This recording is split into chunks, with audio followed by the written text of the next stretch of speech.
नमस्कार, खबरों की खबर में आपका स्वागत है। मैं हूं संकेत उपाध्याय। दिल्ली एनसीआर में अगर स्मॉग की मोटी चादर आपको अभी परेशान नहीं कर रही तो मौसम में आए बदलाव का शुक्रिया अदा कीजिए, क्योंकि इस समय आपको मालूम है लोग दाम पता करने लगते हैं एयर प्यूरिफायर का, पौधे वौधे खरीदने चले जाते हैं जिससे ऑक्सीजन बने। और ये तो मजाक की बात हो गई, गंभीर रूप से देखा जाए तो बहुत लोग अस्पताल पहुंच जाते हैं भारी बीमारी की वजह से। लेकिन अभी फिलहाल आज इसमें कुछ बदलाव आया। अगर दिल्ली एनसीआर में आपकी आंखों में जलन कम हुई है तो इसके लिए मौसम में आए बदलाव को आप जिम्मेदार ठहरा सकते हैं एक अच्छी तरीके से। अगर दिल्ली एनसीआर में आपको सांस लेने में तकलीफ कम हो रही है तो इसके लिए आप शुक्रिया अदा कीजिए ऊपर देख करके उन बादलों का जो कल रात और आज सुबह बरसे। इसमें सरकार का रत्ती भर भी योगदान नहीं है, आप ये जान लीजिए। आप तमाम मीटिंग कर लीजिए, एक दूसरे को आरोप प्रत्यारोप का दौर, ये आदमी जिम्मेदार, वो जिम्मेदार, इसकी सरकार, उसकी सरकार, तुम्हारी पराली, इनका पटाखा, तुम्हारे दिए, तुम्हारी फुलझड़ी, ये सब चलता रहता है। यही तो होता है राजनीति में। लेकिन अंत में इंद्रदेव ने ही बचाया दिल्ली को आज के लिए। दिल्ली सरकार तो आर्टिफिशियल रेन यानी कि कृत्रिम बारिश, इस पर बैठक कर रही थी। पायलट प्रोजेक्ट का खर्च उठाने को भी तैयार थी, इसकी बात चल रही थी। लेकिन इसी बीच मौसम का मिजाज कुछ इस तरीके से बदला और गुरुवार देर रात को ही बारिश शुरू हो गई। बारिश शुरू होते ही प्रदूषण का स्तर गिरना शुरू हो गया। अच्छी बात यह रही कि बारिश चंद मिनट या कुछ घंटे नहीं हुई, लेकिन देर रात से रुक रुक कर जारी है। यानी कि जब सूखा हो तब थोड़ी सी बारिश हो जाए। और बारिश क्या करती है? बारिश ये जो सस्पेंडेड पार्टिकुलेट मैटर होता है ना, बहुत ज़्यादा साइंस में नहीं जाऊंगा क्योंकि दिल्ली में रहने वाले और आसपास के लोग अब इतने सालों में ये समझ तो गए हैं कि AQI क्या होता है, SPM क्या होता है। आप ये समझिए कि प्रदूषण और प्रदूषित कण जो हवा में घूम रहे हैं, बारिश अपनी बूंदों के साथ उनको ज़मीन से चिपका देती है। और क्योंकि वो चिपक जाता है, इस वजह से मौसम साफ हो जाता है, सांसें रफ्तार पकड़ लेती हैं। तो जब बारिश हो रही है उससे लोगों को राहत मिल रही है। अब दिल्ली एनसीआर में एयर क्वालिटी इंडेक्स 300 से नीचे आया है। यह हम अनुमान बता रहे हैं, एक औसत बता रहे हैं, क्योंकि पहले 400, 450, 500, कहीं कहीं जगह तो 999, मतलब मीटर उससे आगे नहीं जा सकता, इस वजह से वो 999 था। और आगे जाता तो और ज़्यादा हो जाता। इतनी बढ़िया तस्वीरें दिल्ली से आज आने लगी सुबह सुबह। ये देखिए, आपको लगेगा कि बाप रे बाप, क्या गजब का, मतलब कितना ही ज़बरदस्त शहर है ये। पोल्यूशन क्या होता है? कुछ होता ही नहीं है। इतना शानदार सपनों का शहर। आओ अभी शिफ्ट हो जाए। कुछ इस तरीके की फीलिंग आपको आज सुबह दिल्ली में आ रही थी। लेकिन कब तक, कितने दिन तक, कब तक भगवान इंद्रदेव जो हैं वो बचाएंगे? ये भी तो एक बड़ा सवाल है। पिछले कुछ दिनों से दिल्ली एनसीआर में ज्यादातर जगह एयर क्वालिटी इंडेक्स 400 के ऊपर दर्ज किया गया। इसे साधारण भाषा में समझें तो दिल्ली की हवा में जहर बढ़ा हुआ था। जो चीज 50 होनी चाहिए वो 400 पार है। अब आप खुद ही सोच लीजिए। आज ही दिल्ली के प्रदूषण पर सुप्रीम कोर्ट में भी एक सुनवाई हो रही थी। मौसम के बदले मिजाज का असर सुप्रीम कोर्ट में भी दिखा। सुप्रीम कोर्ट हवा में जहर को लेकर सख्त दिखा। सुप्रीम कोर्ट ने यह कहा है कि हर कोई प्रदूषण का सोर्स जानना चाहता है और जानता भी है, लेकिन कुछ क्यों नहीं किया जा रहा? हम विशेषज्ञ नहीं हैं, लेकिन जानना चाहते हैं कि चीजें आगे क्यों नहीं बढ़ रही। क्या हर बार इसमें तभी तेजी आएगी जब हम हस्तक्षेप करेंगे, इंटरफियर करेंगे, इंटरवीन करेंगे? इतनी सारी रिपोर्ट, इतनी सारी मीटिंग, आयोग, लेकिन जमीन पर कुछ नहीं हो रहा है। हर बार क्यों अदालती आदेशों का इंतजार होता है? जनता को केवल प्रार्थना करती। कभी कभी हवा आती है और मदद करती है, कभी कभी बारिश होती है। ये इसलिए कोर्ट बोल रही है क्योंकि देखिए, जब बारिश आएगी तो मैंने आपको बताया वो डस्ट नीचे चिपक जाएगा, और जब हवा चलेगी तो प्रदूषण और धूल जो है वो बह के चली जाएगी। तो दोनों ही चीजें अगर होनी बंद हो जाएं, जो कि इस वक्त दिल्ली में होता है, जिससे फॉग भी बनता है, और उसमें अगर प्रदूषण भी हो जाए तो उसको स्मॉग कहते हैं। यही आप झेलते हैं, यही आप सूंघते हैं, यही आपकी नाकों से आपके फेफड़ों में जाता है। ये एक हकीकत है। जो सुप्रीम कोर्ट कह रहा है वो बिल्कुल सही है। सुप्रीम कोर्ट ने प्रदूषण पर क्या कहा है आपको वो भी बता दें। प्रदूषण कम करने के लिए सभी राज्य व्यवहारिक समाधान लेकर आए। हम लोगों को मरने की इजाजत नहीं दे सकते। मुख्य सचिव सभी कदम उठाएं, अन्यथा उन्हें यहां बुलाया जाएगा। ऑड इवन का केवल न्यूनतम प्रभाव होगा। बैठकें हो रही हैं लेकिन जमीनी स्तर पर कुछ भी नहीं। पराली की आग रोकनी होगी। हमारे हस्तक्षेप से और उसके बाद भी चीजें क्यों आगे बढ़ती नहीं हैं? क्या केंद्र पराली साफ करने वाली मशीनों का 50% वहन करने को तैयार है? ये सारे सवाल आज सुप्रीम कोर्ट ने पूछे। वहां पर हमारे सहयोगी आशीष भार्गव थे, उनकी ये रिपोर्ट देखिए। दिल्ली में बढ़ते प्रदूषण को लेकर सुप्रीम कोर्ट की सख्ती अभी बरकरार है और सुप्रीम कोर्ट ने सीधे सीधे केंद्र सरकार और राज्य सरकारों को कह दिया है कि इस मामले का जो दिल्ली एनसीआर में बार बार हर साल प्रदूषण होता है उसका स्थायी समाधान निकालना होगा। प्रैक्टिकल जो समाधान है, व्यवहारिक जो समाधान है वो लेकर सुप्रीम कोर्ट के सामने सरकारें आए, ये भी कहा है। और सुप्रीम कोर्ट ने एक बड़ी टिप्पणी की है कि हम लोगों को मरने देना नहीं चाहते इस तरीके से, इसलिए सरकारें इस पर काम करें। सुप्रीम कोर्ट ने कहा है कि सरकार को जो भी काम करना है, जो भी कदम उठाने हैं, जो भी योजना लागू करनी है वो योजनाएं लागू करें, लेकिन प्रदूषण पर रोक लगानी होगी, ये कह दिया है। दिल्ली सरकार की ऑड इवन पर एक बार फिर सुप्रीम कोर्ट ने टिप्पणी की है और कहा है कि इससे बहुत न्यूनतम स्तर पर इसका प्रभाव पड़ता है, सिर्फ 17 में से 13%, तो ये बहुत कम है। इसलिए उन्होंने कहा कि ये योजना एक बार फिर सुप्रीम कोर्ट ने जो दिल्ली सरकार की दलीलें थी कि बहुत अच्छी योजना है, 2 साइंटिफिक सर्वे लेकर आए, तो उन तमाम सर्वे को नकार दिया है सुप्रीम कोर्ट ने। और यहाँ पर कहा है कि कैबिनेट स्तर के जो कैबिनेट सेक्रेटरी है, जो अब मीटिंग जिन्होंने की थी सब राज्यों के साथ, वो अभी निगरानी जारी रखेंगे। सारी सरकारें मिलकर, दिल्ली सरकार, हरियाणा सरकार, यूपी सरकार, पंजाब सरकार, राजस्थान सरकार और केंद्र सरकार मिलकर इसका समाधान ढूंढे। पराली जलने पर तुरंत रोक हो, वैकल्पिक फसल पर विचार करें। केंद्र सरकार से पूछा है कि क्या वो जो मशीनें आएंगी जिसका 25% पंजाब सरकार देने को तैयार है, 25% दिल्ली से मांग रहे हैं और 50% केंद्र सरकार से मांग रहे हैं, क्या उसके लिए तैयार हैं, ये भी उनसे पूछा है। और बड़ी यहाँ पर बात कही है कि बार बार मौसम के हवाले से पर नहीं छोड़ा जा सकता है और इस बार हम काफ़ी सख्त भी है और इसका फैसला चाहते हैं। हर साल की तरह अब आगे ये ना हो, लॉन्ग टर्म उपाय जो है वो करने होंगे। तो बड़ा मामला है, यहाँ पर सुप्रीम कोर्ट की नज़र भी है और अब 21 नवंबर को इस मामले में एक बार फिर सरकारें सुप्रीम कोर्ट में होंगी और फिर सुप्रीम कोर्ट आगे तय करेगा। अच्छा, सुप्रीम कोर्ट की नाराजगी जायज़ भी है। वो इसलिए है क्योंकि साल भर तो आप हाथ पे हाथ धर के बैठे रहेंगे, कोई भी नहीं पूछेगा। ये सवाल आप हम मीडिया पर भी पूछ सकते हैं, लेकिन मीडिया से ये सवाल पूछा जा सकता है कि आप भी तो अभी रिपोर्टिंग करते हैं, लेकिन उसका तर्क एक मेरे पास है, वो ये है कि हमारा काम है न्यूज़ रिपोर्ट करना। तो जब प्रदूषण नहीं होगा तब जाहिर सी बात है हम प्रदूषण की बात नहीं करेंगे, कोई और मुद्दा होगा, क्योंकि उस समय न्यूज़ में वो होगा। तो हम तो न्यूज़ को फॉलो कर रहे हैं। हालांकि साल भर इस पर फोकस होना चाहिए। तो आपकी ये आलोचना जो है वो मीडिया के प्रति भी सही है, लेकिन जैसे जैसे प्रदूषण बढ़ता है, सरकारें जिनकी जिम्मेदारी है पहले से ही तैयारी करने की, वो एकदम से पैनिक बटन दबा देती हैं। कल दिल्ली के मंत्री गोपाल राय दिन भर बैठक करते रहे, शाम को आईआईटी के एक्सपर्ट के साथ बैठक की, कहा कि आर्टिफिशियल रेन को लेकर पायलट प्रोजेक्ट में जो खर्च आएगा वो हम वहन करेंगे। सवाल उठता है कि ये तैयारी होनी भी थी तो पहले क्यों नहीं हुई? अगर आप पहले से ही आईआईटी कानपुर से मीटिंग कर लेते तो उसके बाद आपको पता होता ना एडवांस में कि कौन कौन से दिल में बादल आ रहे हैं और उनकी क्लाउड सीडिंग हो सकती है, और आप उस तरीके से पूरी तरीके से तैयार होते। ये तो आपने पैनिक रिएक्शन में पैनिक बटन दबाया। ऐसे तो कुछ सरकार ने किया नहीं था जिससे प्रदूषण कम होता। क्योंकि आप ये देखें कि पंजाब में आम आदमी पार्टी की सरकार आ गई, लेकिन पराली जो है वो भी जल रही है। कहाँ कम हुआ? अब आप किसको ब्लेम करेंगे?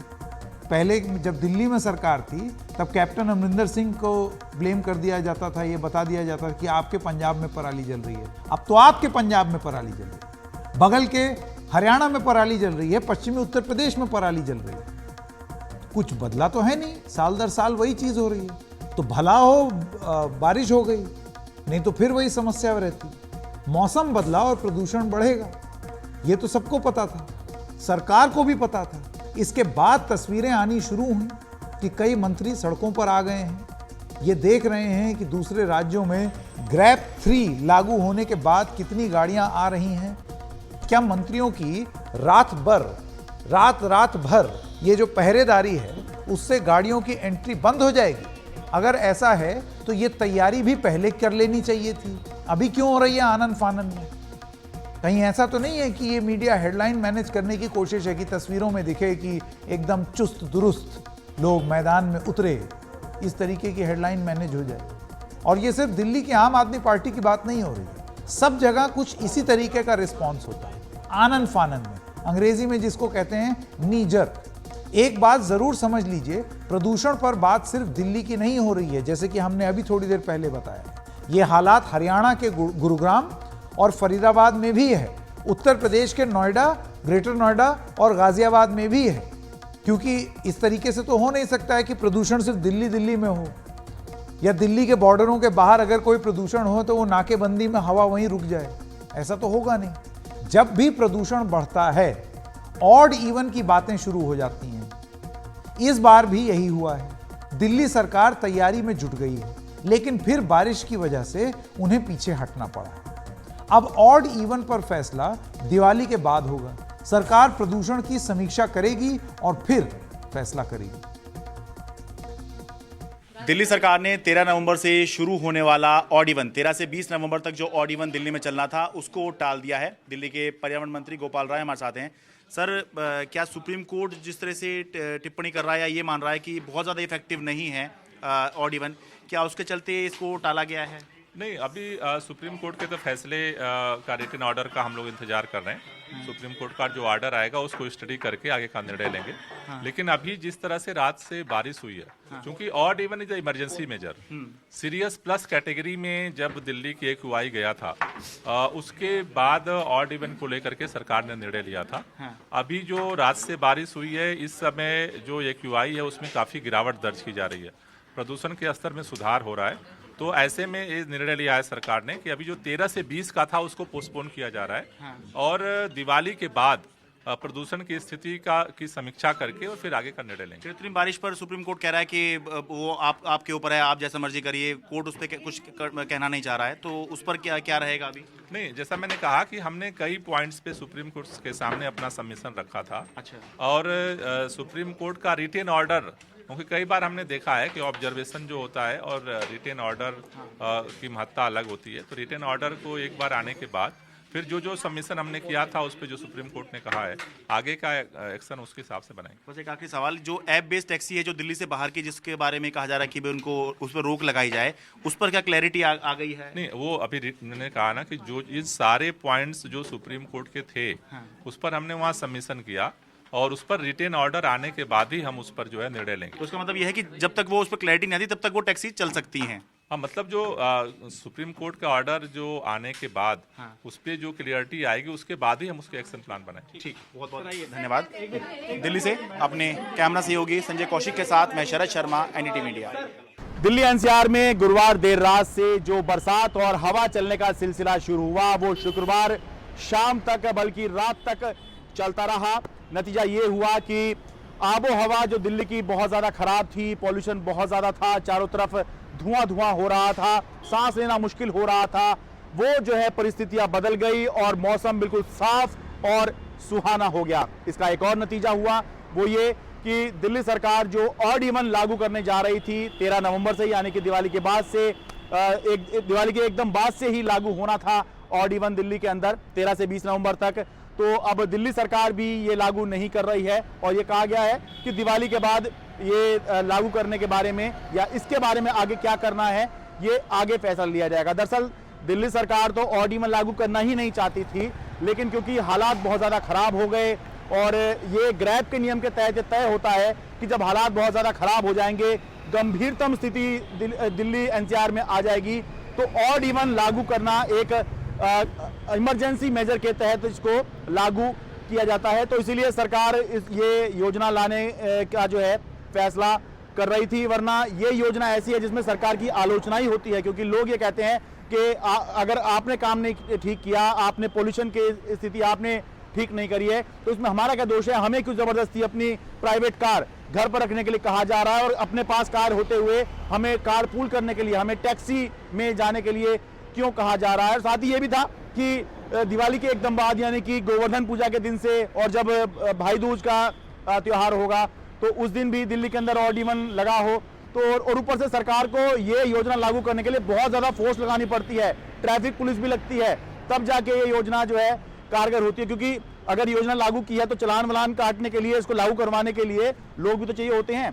तो मौसम बदला तो सरकार ने भी अपना फैसला बदला और फिलहाल इसको अभी ये कहा जाए कि अभी ये योजना जो है लागू हो नहीं रही है। लेकिन असली बारिश हो गई है तो फिर कृत्रिम बारिश की जो चर्चा चल रही थी उसका क्या होगा? तो अभी फिलहाल दिल्ली सरकार इस पर विचार कर रही है, क्योंकि सुप्रीम कोर्ट के सामने उन्होंने ये बात रखी थी, तो सुप्रीम कोर्ट ने कहा इस बारे में आप खुद फैसला कर लीजिए और केंद्र सरकार से बात कर लीजिए। तो अब ये देखना है कि जब असली बरसात हो गई है और कोर्ट ने भी कह दिया है कि ये आपके ऊपर है, आप क्या करते हैं, तो फिर अब दिल्ली सरकार इस पे किस तरह से आगे बढ़ेगी।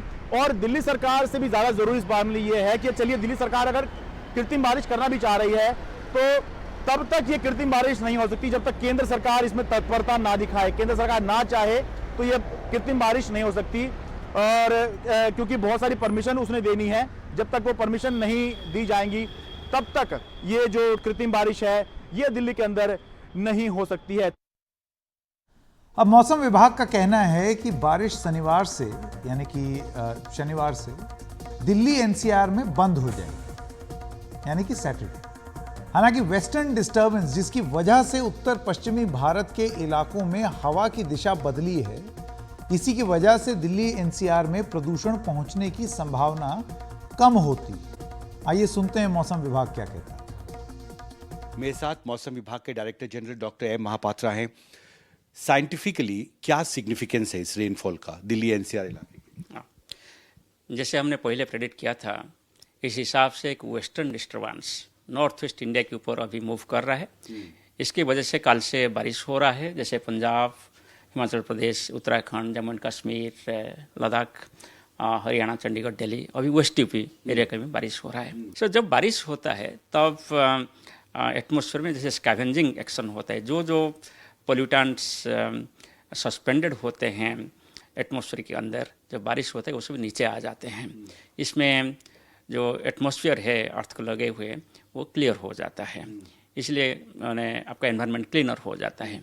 इसके अलावा ये वेस्टर्न डिस्टेंस आने से पहले भी थोड़ा सा इम्प्रूवमेंट हुआ, क्योंकि वेस्टर्न डिस्टेंस जब अप्रोच करता है तब नॉर्थ वेस्ट इंडिया में विंड डायरेक्शन चेंज हो जाता है। जैसे पहले नॉर्थ वेस्ट विंड चल रहा था, इससे चेंज होते हुए ईस्ट साउथ ईस्टर्ली विंड्स हो गया, जिसमें एक रोक लग जाता है। जो एडवेक्शन प्रोसेस में कोई पोल्यूशन ट्रांसफ़र होता होगा कुछ दूसरा एरिया से दिल्ली की तरफ, वो भी रेस्ट्रिक्शन हो जाता है। मगर ये जब ये वेस्टर्न डिस्टर्बेंस चला जाएगा धीरे धीरे, इसके बाद फिर वो नॉर्मल कंडीशन जैसे था ऐसे ही फिर आपका नॉर्थ वेस्टर्न विंड प्रिवेल करेगा। और हम अभी एक्सपेक्ट कर रहे हैं कि टेम्परेचर भी 2 से 4 डिग्री सेल्सियस फॉल होगा कल से। पर मौजूदा परिस्थिति में आप ये कह रहे हैं कि जब भी बारिश होती है उसका स्कैवेंजिंग इम्पैक्ट होता है पॉल्यूटेंट्स पर, तो वो दब जाते हैं, तो वो कब तक उसका असर होता है बारिश का? देखिए, जैसे बारिश ज़्यादा तेज़ होता है जो एरिया में, जो ज़्यादा स्कैवेंजिंग होता है।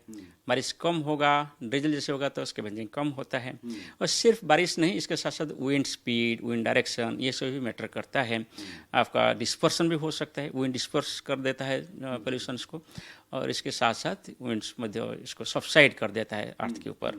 सो अभी जो आप देख रहे हैं बेटर कंडीशंस प्रिवेल कर रहा है, ये बेटर कंडीशंस ये वेस्टर्न डिस्टर्बेंस की वजह से है, और इसका इम्पैक्ट रहेगा, अच्छा इम्पैक्ट रहेगा कल तक। इसलिए जब तेज़ विंड होगा वो भी आपको जो पोल्यूटेंट्स को डिस्पर्स करने के लिए भी हेल्पफुल होता है। जी, हमसे बात करने के लिए शुक्रिया। तो मौसम भवन से राकेश सिंह के साथ हिमांशु शेखर, एनडीटीवी इंडिया। और अब बात देश में उच्च शिक्षा की। उच्च शिक्षण संस्थानों के मामले में भारत का प्रदर्शन दुनिया में बेहतर हो रहा है। इस प्रदर्शन को अंतर्राष्ट्रीय स्तर पर आंकने वाली कई प्रतिष्ठित एजेंसियां हैं। ऐसी ही एक एजेंसी है जिसका नाम है QS, जो दुनिया के विश्वविद्यालयों और अन्य उच्च शिक्षण संस्थानों की कई मापदंडों के आधार पर रैंकिंग करती है। QS world university rankings Asia 2024 में इस बार भारत ने चीन को कम से कम एक पहलू में तो पीछे छोड़ दिया है।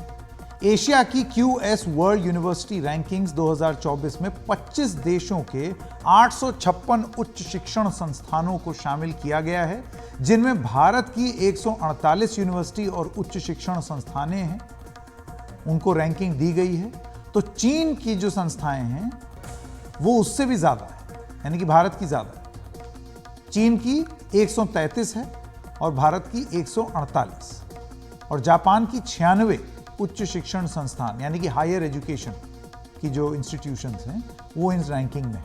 हालांकि इसमें एशिया में जो यूनिवर्सिटी अब भी पहले नंबर पर बनी हुई है वो है चीन की पीकिंग यूनिवर्सिटी, दूसरे स्थान पर हांगकांग की यूनिवर्सिटी ऑफ हांगकांग, तीसरे स्थान पर सिंगापुर की नेशनल यूनिवर्सिटी ऑफ सिंगापुर, चौथे स्थान पर सिंगापुर की नैनयांग टेक्नोलॉजिकल यूनिवर्सिटी, पांचवें स्थान पर चीन की चिंगहुआ यूनिवर्सिटी है।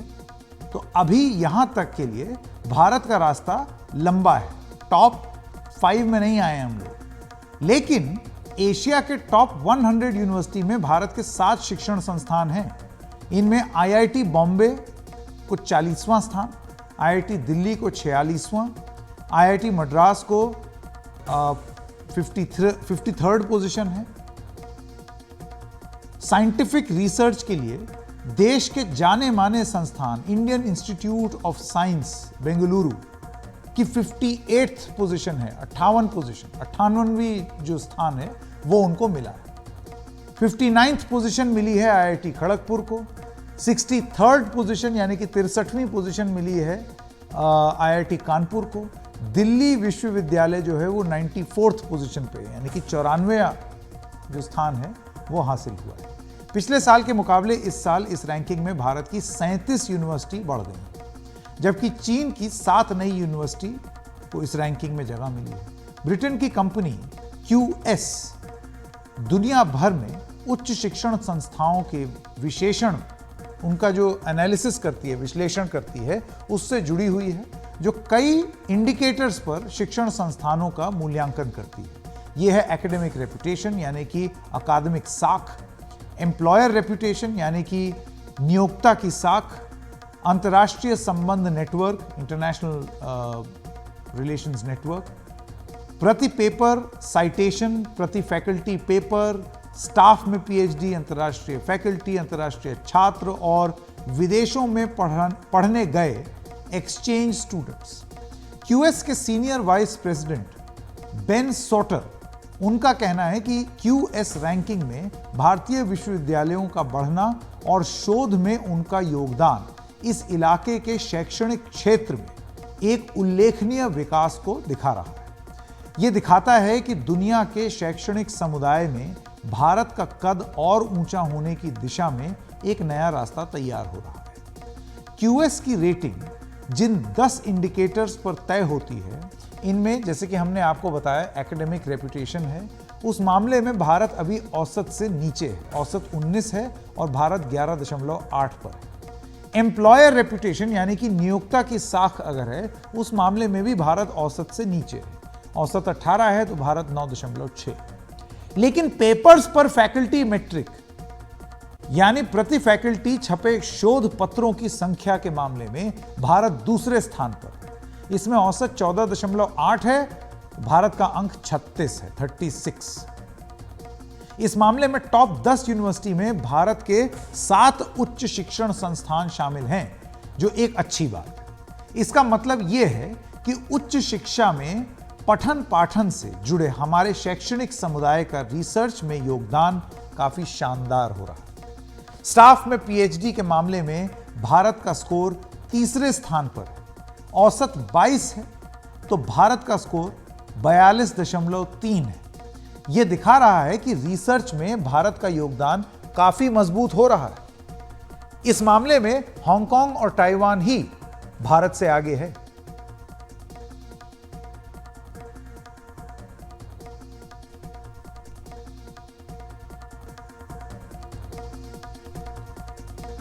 शुभाशीष चौधरी जी हैं, IIT मुंबई डायरेक्टर। आपका बहुत बहुत स्वागत। मेरा पहला प्रश्न है, उच्च शिक्षण संस्थानों में भारत की रैंकिंग बेहतर हो रही है, IIT मुंबई सबसे ऊपर है, आने वाले समय में इसमें भारत कितनी तेजी से आगे बढ़ता दिख रहा है आपको?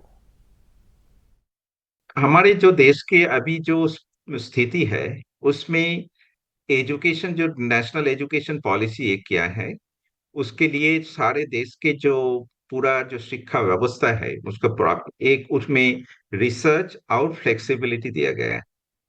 दूसरे है कि ये जो आईआईटी सिस्टम है, ये बहुत दिन से इनके लिए जो पहला जो कोशिश जब चालू किया है, वो जो एकदम जब चालू हुआ था आईआईटी सिस्टम, कि हमारे बेस जो फंडामेंटल्स जो एजुकेशन में उसमें उसको ठीक से पढ़ाया जाना चाहिए, और उसके रिसर्च जो होगा उसके भी काफी उनको जो अभी सुधार हुआ है। हम लोग के पास काफी अच्छा वाला इंस्ट्रूमेंट्स मिले हैं, उसके कारण हमारे जो स्टूडेंट सब है वो लोग बढ़िया जो रिसर्च कर सकते हैं। तो इसके लिए क्या होता है, सारे देश में हमारे जो रिसर्च और जो एजुकेशन का जो इकोसिस्टम बना है, तो उसमें काफी सुधार हुआ, एंड उसके कारण हम लोग जो बाहर देशों के साथ compete कर सकते हैं। यही हमारे जो मैं बताऊंगा उसमें आईआईटी जो है, पुराना वाले आईआईटी साहब काफी वो कोशिश कर रहा है बहुत दिन से, तो अभी इसका हमें फल मिल रहा है। और मुझे ये भी उम्मीद है कि अगले जो आने वाले साल है उसके 5 या 10 साल में और भी ज्यादा यूनिवर्सिटी जो हमारे सिस्टम में है वो लोग पहले आएंगे, उसका कदम और भी आगे तेज चलेंगे। जी शुभाशीष जी, दुनिया के टॉप शिक्षण संस्थानों के मुकाबले भारत के उच्च शिक्षण संस्थानों में क्या बदलाव किए जाने की जरूरत आपको लगती है? किन बातों पर जोर देना चाहिए? देखिए, हमारे क्या है कि दोस्त जो हमारे जो उच्च शिक्षा में जो होते हैं, एक है कि हमारे देश में जो एजुकेशन सिंगल डायमेंशनल नहीं होना चाहिए। देश का काफी जो काम होता है, जो जिसका जरूरत है वर्कफोर्स के लिए, वोकेशनल ट्रेनिंग में ज्यादा ध्यान देना चाहिए, क्योंकि हमारे देश में काफी जो मैन्युफैक्चरिंग या दूसरा को जो सिस्टम है उसमें उनका बहुत जरूरत हो सकते हैं, तो उसमें हमें काफी सुधार होना चाहिए। दूसरे है रिसर्च भी जो होते हैं, अभी क्या होता है कि रिसर्च में जो हमारे जो जीडीपी का जितना परसेंटेज हम लोग अभी जो स्पेंड करते हैं, ये काफी नहीं है। अगर आप देखेंगे कि हमारे जो आईआईटी सिस्टम इंडिया में सबसे गवर्नमेंट से ज्यादा ग्रांट मिलते हैं, वो भी हमारे आईआईटी बॉम्बे या दूसरे आईआईटी को जो पुराना वाला जो आईआईटी है, इसका एनुअल बजट है करीब हमारे 1,000 से 1,100 करोड़ रुपया। अगर आप जो हमारे जो कंपटीटर है चाइना या यूएस या दूसरा कोई भी सिंगापुर जिधर भी है, उनका अगर बजट देखिए तो उसमें काफी फर्क है। $3 से 4 बिलियन का उनको ईयरली जो बजट है, तो हमारा बजट उसका कभी नजदीक नहीं है। तो उसका मतलब है कि हमारे रिसर्च फंड और स्टूडेंट के लिए हमारे जो जीडीपी का जो एनईपी में जो बताए गए हैं उसको भी चाहिए, क्योंकि जो रिसर्च जब बढ़ते जा रहा है तो उसमें क्या होता है, जो हमारे जो स्पेशल इंस्ट्रूमेंट लगते हैं वो काफी महंगा होता है। तो वो भी हम लोग को अभी कोशिश करना चाहिए कि जो रिसर्च जो होगा वो हायर लेवल में होगा, तो उसका इम्पैक्ट भी ज्यादा होगा। यही हमारे कहना है कि वो भी हमें देखना चाहिए। जी शुभाशीष जी, बहुत बहुत धन्यवाद हमारे साथ जुड़ने के लिए। उच्च शिक्षा के क्षेत्र में भारत की स्थिति बेहतर हो रही है, लेकिन अब भी लाखों छात्र हर साल पढ़ने के लिए विदेश जा रहे हैं। यह भी तो एक सच्चाई है, इससे हम कैसे मुंह मोड़ सकते हैं? दूसरी चीज, आप अपने प्रदेश में तमाम ऐसी भी खबरें देखेंगे, यही एनडीटीवी में हमने कितनी खबरें दिखाई हैं। कागज में यूनिवर्सिटी है, कागज में शिक्षण संस्थान है, उच्च शिक्षण संस्थान है, लेकिन जब आप जमीन पे जाएंगे तो आपको अलग ही तस्वीर सामने दिखेगी। तो रैंकिंग में चीजें सुधरी हैं, लेकिन थोड़ा है, थोड़े की अभी और जरूरत है। यह भी तो एक सच्चाई है।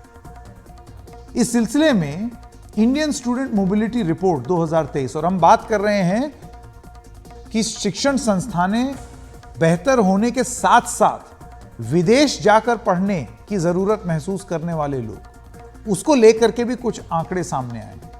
अब ये जो इंडियन स्टूडेंट मोबिलिटी रिपोर्ट 2023 है, इसके मुताबिक मौजूदा साल 2023 में 13 लाख भारतीय छात्र विदेशी संस्थानों में पढ़ रहे हैं। इनमें सबसे ज्यादा छात्र आंध्र प्रदेश, तेलंगाना, पंजाब और महाराष्ट्र से हैं। इन छात्रों के पढ़ने पर भारतीय अभिभावक हर साल अरबों रुपए खर्च कर रहे हैं। रिपोर्ट के मुताबिक 2025 तक विदेशों में पढ़ने जाने वाले छात्रों पर 70 अरब डॉलर खर्च हो जाएगा। सबसे अधिक छात्र अमेरिका, ब्रिटेन, कनाडा और ऑस्ट्रेलिया में पढ़ने के लिए जाते हैं। विदेशों में पढ़ने के लिए जाने के इच्छुक ऐसे छात्रों के लिए विकल्प अब बढ़ने जा रहा है। अब नामी विदेशी यूनिवर्सिटी भारत में भी अपने कैंपस खोल रहे हैं। कल ही यूनिवर्सिटी ग्रांट्स कमीशन यानी कि यूजीसी ने इसके लिए नियम को नोटिफाई कर दिया है। इन नियमों का मकसद भारत की नई शिक्षा नीति की सिफारिशों के मुताबिक विदेशी उच्च शिक्षण संस्थानों को भारत में अपने कैंपस स्थापित करने को प्रोत्साहित करना है, उसको बढ़ावा देना है, ताकि भारत में शिक्षा को अंतर्राष्ट्रीय आयाम मिल सके। इन नियमों के मुताबिक भारत में कैंपस स्थापित करने की इच्छा रखने वाले विदेशी संस्थानों की समय समय पर ओवरऑल वैश्विक रैंकिंग टॉप 500 में होनी चाहिए। इसके अलावा विषयवार वैश्विक श्रेणी टॉप 500 में होनी चाहिए। ऐसे संस्थानों की किसी खास क्षेत्र में उल्लेखनीय विशेषज्ञता होनी चाहिए। विदेशी यूनिवर्सिटी को ऐसे स्टडी प्रोग्राम देने होंगे जो under graduate, post graduate, doctoral और पोस्ट डॉक्टोरल लेवल्स पर सर्टिफिकेट, डिप्लोमा, डिग्री या रिसर्च प्रोग्राम से जुड़े हों। लेकिन ये संस्थान ऑनलाइन या ओपन और डिस्टेंस लर्निंग मोड्स में कोई प्रोग्राम नहीं दे पाएंगे। नए कोर्स शुरू करने से पहले उन्हें यूजीसी से इजाजत लेनी होगी। ये नहीं कि अपना जो मन में आया पढ़ाना शुरू कर दिया। विदेशी यूनिवर्सिटी के कैंपस को अपने नियमों के तहत फैकल्टी और स्टाफ रखने की स्वायत्ता होगी। 2 और 2 से ज्यादा यूनिवर्सिटी कैंपस स्थापित करने के लिए आपस में सहयोग कर सकते हैं। ऐसे ही नियमों के तहत ऑस्ट्रेलिया की Deakin and Wollongong university Gujarat की गिफ्ट सिटी में अपने कैंपस शुरू कर रही है। Of the FHEI, when the students enroll in these programs and pass, who will award the degrees? Well, the degree will be awarded by the foreign higher educational institution under its seal. These degrees will be equivalent to the corresponding degrees offered in India or at the main campus of the foreign higher educational institution. There is no further equivalence required to be obtained by the students. The degrees obtained by the students in these campuses of the FHEI will have the same privileges and rights corresponding to the similar degrees obtained by the students in Indian institution. और आइए अब रुक करते हैं, अगर आप Delhi NCR में खास तौर से हैं, धनतेरस का दिन है, तो ये भी साल दर साल एक ऐसी तस्वीर है जो कि देखने को मिलती है। ज्यादातर इलाके इस वक्त जाम से जूझ रहे हैं, लेकिन गुरुग्राम में हालात बहुत ही खराब हैं। ये भी कुछ देर पहले की तस्वीरें हैं। दिल्ली गुरुग्राम एक्सप्रेसवे पर बहुत लंबा जाम लगा हुआ है। दिल्ली गुरुग्राम एक्सप्रेसवे पर गाड़ियों की कई किलोमीटर लंबी कतारें दिख रही हैं। धनतेरस के मौके पर बड़ी संख्या में लोग खरीदारी करने निकलते हैं और इसी वजह से लंबे ट्रैफिक जाम देखने को लगातार दिख रहे हैं। ट्रैफिक की वजह से लोगों को काफ़ी परेशानियों का सामना करना पड़ रहा है, लेकिन ये ट्रैफिक भी तो लोग ही हैं।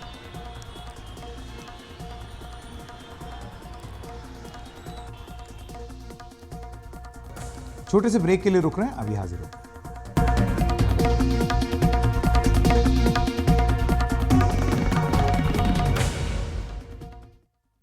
हिमाचल के 2500 करोड़ क्रिप्टो करेंसी घोटाले में 5000 सरकारी कर्मचारियों समेत 1 लाख लोग ठगे गए। 4 पुलिस कर्मचारियों समेत अब तक 18 आरोपी गिरफ्तार किए गए। 12 करोड़ की संपत्ति भी जब्त की गई। एसआईटी टीम बनाई गई है जिसकी जांच जारी है, लेकिन टेरर फंडिंग की आशंका को देखते हुए केंद्रीय एजेंसियों से भी मदद मांगी गई। 2500 करोड़ क्रिप्टो करेंसी घोटाले में 500 करोड़ रुपए वापस नहीं मिलेंगे, ऐसा कहना है हिमाचल प्रदेश के उप मुख्यमंत्री मुकेश अग्निहोत्री का। ठगी से 200 करोड़ कमाकर मंडी का सुभाष दुबई भाग गया, उसको लाने के प्रयास किए जा रहे हैं। मामले में 80 मोबाइल जब्त किए गए। क्रिप्टो में 5000 सरकारी कर्मचारियों ने भी पैसा लगाया। कुछ लोगों ने तो नौकरियां तक छोड़ दी। जिन लोगों को 4 लेन में जमीन का मुआवजा मिला उसका पैसा भी इस ठगी में लगाया गया। मामले में पुलिस जल्द चालान काटेगी। शुरू में वो वीकली इनकम आती भी रही थी और उसके बाद जो वो जैसे हमारे से पूछ लेते थे कि आपका कोई और रिलेटिव और कोई भाई बहन या कोई जानने वाला है, तो उसका वो हमारे से पूछ लेते थे और वैसे उन घरों में चले जाते थे और वहाँ से भी हमारा रेफरेंस देके जो है वो इस प्रकार से जो वो वहाँ से पैसे लेते रहते थे। लेकिन कुछ समय तक जो है वो ये पैसे देते रहे और बाद में इन्होंने क्या किया कि पैसा देना भी बंद कर दिया। पुलिस ने अब तक 18 आरोपियों को गिरफ्तार किया है। 12 करोड़ की संपत्ति भी जब्त की गई। पैसे दुगने करने की लालच में 1 लाख लोग ठगे गए। इनमें 5000 सरकारी कर्मचारी शामिल हैं। घोटाले में पुलिस कर्मचारियों की भी मिली भगत रही। एसआईटी ने 2 करोड़ से ज्यादा कमाने वाले 4 पुलिस वालों को गिरफ्तार किया है। मार्च में 8 लोगों की शिकायत पर एसआईटी बनी। अब तक 300 लोग इसकी शिकायत कर चुके हैं। हमने उसमें एसआईटी गठन के निर्देश दिए थे। 500 करोड़ रुपए के आसपास लोगों का ऐसा पैसा है जो अब रिकवर नहीं हो सकता, जो रिकवरी से बाहर है, जिन्होंने लगाया था वो उनको मिल नहीं सकता। और इन लोगों ने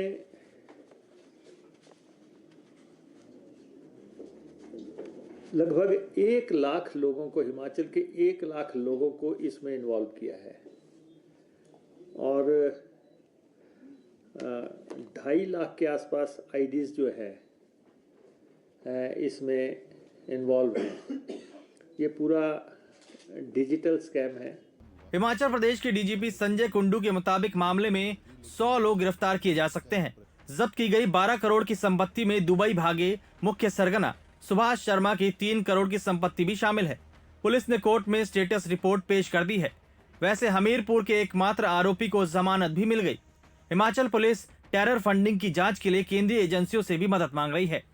इसमें 18 लोग हमने आज तक गिरफ्तार किए हैं और जो लास्ट गिरफ्तारी हुई वो 8 लोगों की थी, जिसमें 4 पुलिसकर्मी थे। मैं समय समय पर ये कहता जा रहा हूँ कि जो भी इन्वॉल्व होगा, जिसके खिलाफ भी साक्ष्य होगा, उसको हम गिरफ्तार करेंगे। मंडी और हमीरपुर के लोग सबसे ज्यादा शिकार हुए हैं। कांगड़ा, सिरमौर, कुल्लू, बिलासपुर के लोग भी ठगे गए। पुलिस ने 2.5 लाख फेक आईडी का पता लगाया है। फर्जी वेबसाइट भी पुलिस ने डिकोड कर ली है। विधानसभा के मानसून सत्र के देहरा के विधायक होशियार सिंह ने मामला सदन में उठाते हुए सरकार से कार्रवाई की मांग की तो ये घोटाला सामने आया। देहरा विधायक क्षेत्र के सैकड़ों लोग इसके शिकार हुए हैं। इसके बाद सरकार हरकत में आई। एनडीटीवी के लिए शिमला से वीडी शर्मा की रिपोर्ट।